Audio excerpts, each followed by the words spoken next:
Hi there and welcome to my channel. If you haven't seen this face before, my name is Abigail and I make videos about being a mum and my experiences associated with this. Today's video is going to be about how to get yourself mentally prepared for labour, so in the right mindset for labour. So today's video is going to be a bit more of a chatty, more casual video. I have my tea here with me, so if you want, you go and grab yourself, pause the video, go and grab yourself a tea and a biscuit as well if you like, and let's just get settled on in and have a chat about this. So I know labour is one of these things that in a way it's a massively personal thing. It's a thing that you can't just click your fingers or do one magical thing and your labour is going to go amazing. There's so many variables in labour that it's impossible to do that. But these are the things that I found helpful, the things that I found were useful to think about before I went into labour. I'm a great believer in a mental attitude. A good mental attitude gets you very far in many things, and labour is definitely one of those things. So I tried hypnobirthing. I didn't really get very far with it. It was okay. I tried to use it in labour, but the visualizations, things like that, didn't really work for me. And what I found useful from the hypnobirthing was the breathing techniques. So while I'm a great believer in a positive mental attitude gets you very far, it doesn't go as far, I don't think, in my opinion, as taking the pain away or removing the pain from the situation. It's much more about coping with the pain in the situation, and that's why I found the breathing so useful. So a small disclaimer at the start, these are just my opinions. It's going to be different from you. Your birth experience is going to be completely different from mine probably. Things can go wrong, things can go much better. It just depends on the person, depends on the situation as well.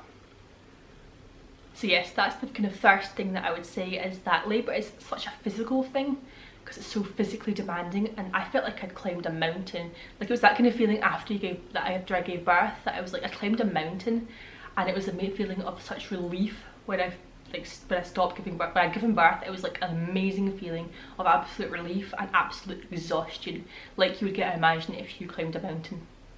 But while labour is a very physical thing, I think it's a very mental thing as well. It's such a mind game in a way. If you have your mind in the right place, things can go so differently and things can go so much better. It's just such a mental thing in my opinion, and that's what I thought beforehand, and that was reinforced by my experience of giving birth afterwards as well. So my first kind of tip that I'd like to give you is to visit the place that you're going to give birth. So for me, that was in a hospital. I live in Scotland in the UK, so we have the NHS. So my decision was, for my first birth especially, was to give birth in a hospital. This was a very good decision for me in the end, and I'll share my birth story with you in a later video. But wherever you choose to give birth, I would recommend visiting the place. If it's at home, make yourself a little hub of what you're going to be like when you're giving birth. Make a little sanctuary within your home and make sure you know what it's going to look like so that you feel comfortable there. It's a little bit more difficult if you're going to be in hospital because it's not a familiar environment, so that's quite often the reason people have home births. But you can still make yourself feel as comfortable as possible in hospital.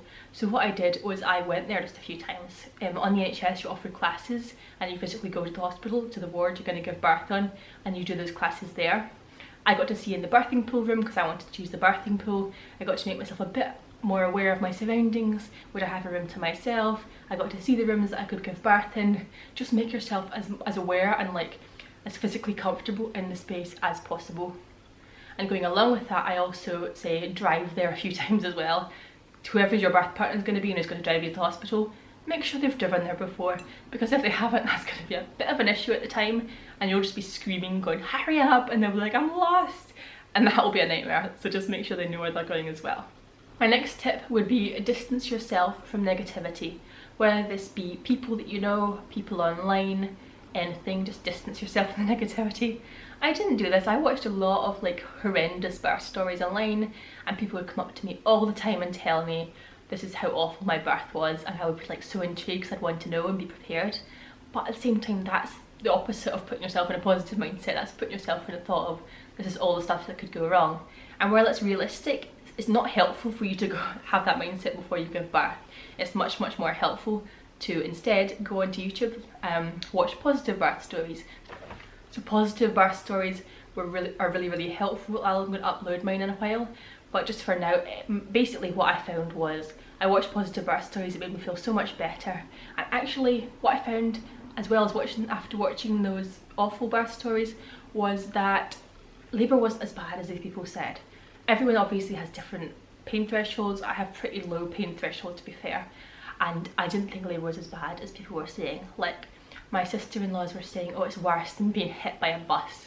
Like, that's what they were saying, and I was like, it's understandably, I was terrified. So I would just say, distance yourself, don't watch the videos, and if people are consistently coming up to you and telling you things that you don't want to hear, just kind of let them know it's your, at the end of the day, it's your mindset, it's your body, you need to do it the way that you want to do it. My next tip would be focus on things other than the pain. So if you're going to give birth naturally especially, there's going to be a lot of pain, and you do need to know the potential things that you could do to help with the pain, whether that be an epidural, whether that be pain relief, and it is good to read up on these things. I read up on all the pain relief beforehand as well, and it's good to know what you potentially will want. But at the end of the day, you can't do anything about the pain, so there's no point sitting and stressing yourself out about the pain. I thought I did this quite well actually. I didn't think about the pain much until I got into labour, and that really worked because I didn't get stressed beforehand, and then in labour basically the hospital people just recommended me things that I could try, which was good because I'd read about them before. I knew the kind of potential side effects, the potential pros and cons.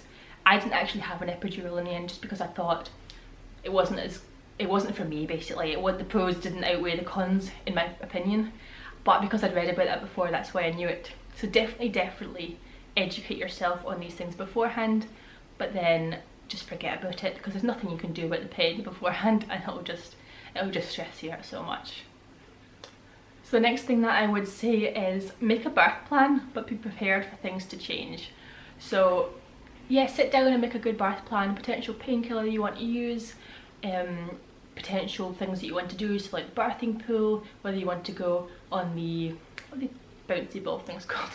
The gym ball type idea, if you want to go on them, if you want to have a fan in your room. I had a fan in my room, I brought it with me and took it in. Things like that. So make a birth plan with as many things in it that you will make you feel as comfortable as possible, and with the things that you are happiest with. So that could include other things. What else did I put in my birth plan? Things like I wanted delayed cord clamping so that they wouldn't cut the cord straight away. I wanted Philip to cut the cord, all these, Philip's my husband, all these things. So I would recommend having a birth plan, but then I would also recommend having an open mindset and being aware that things will change. It's very likely that, or it's very possible, I wouldn't say likely, but it's very possible that you might need some kind of intervention that you don't want. I would just be aware of that. So for mine, I put in I didn't want an episiotomy, and guess what I got in my birth? An episiotomy.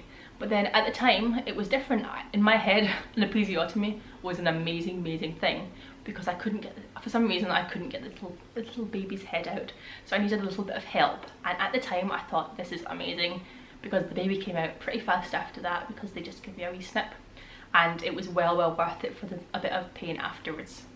So I would say make a plan, be prepared for it to change, and that's the best that you can do. And the last thing is to remember that you have the power. I was speaking to one of my friends who was giving birth a few months apart from me, and she was really terrified because she was thinking that the hospital people were potentially just going to do things that she wasn't happy with. And that's quite sad in a way, because you have to remember, ultimately it's your body, it is your baby. What happens to this baby is essentially your responsibility. So it's your choice what happens to your body. Of course, with the exceptions of if you're unconscious, you might need an emergency C-section, things like that.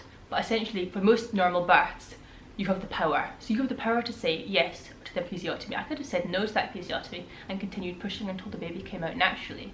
I might have torn, but that would have been my choice. So you have to remember, these are your decisions to make, and they can't force these decisions on you.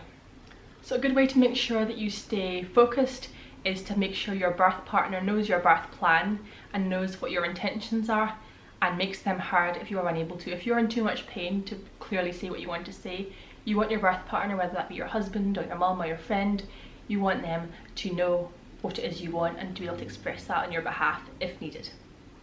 So thank you for watching this video. I hope it helped even just one of you in the lead up to giving birth. If you're about to give birth, please let me know, or if you've just given birth, please let me know, and let me know the baby's name as well, because I'd love to hear that. I just love hearing about the birth of you little squidgy balls of being. So yeah, thank you for watching. Please subscribe if you haven't already, and I'll see you next time in my next video. Bye everyone.